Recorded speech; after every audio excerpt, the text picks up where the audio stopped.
C'est officiel, vous l'avez appris au sommaire, la rentrée littéraire est effective en RDC.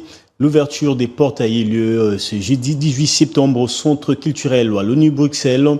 Cette édition placée sous le thème « Voix de la femme et code de résilience quand la littérature bâtit la paix » a été lancée par la ministre de la Culture, Arts et Patrimoine, Yolande Elébé, en présence des écrivains et des éditeurs, auteurs et scientifiques qui ont tous répondu à ces rendez-vous.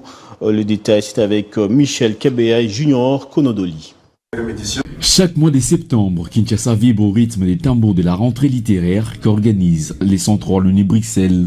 Devant les spécialistes de l'encre, la ministre de Culture, Arts et Patrimoine, Yolande Elébé, a officiellement lancé ses rendez-vous culturels et scientifiques.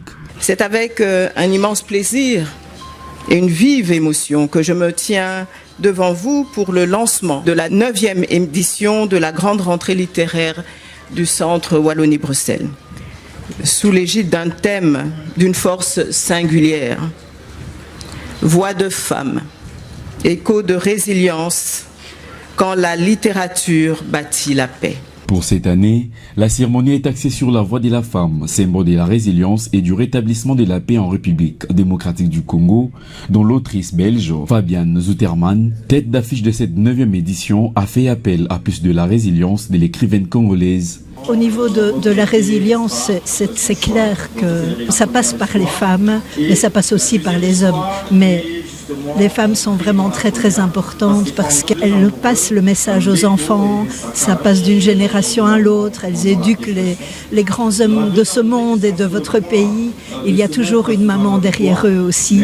Plusieurs autres activités sont prévues dans le cadre de cette 9e édition, précise Richard Ali, directeur général de la bibliothèque du centre Wallonie-Bruxelles. Aujourd'hui, il y a 4 activités qui sont alignées.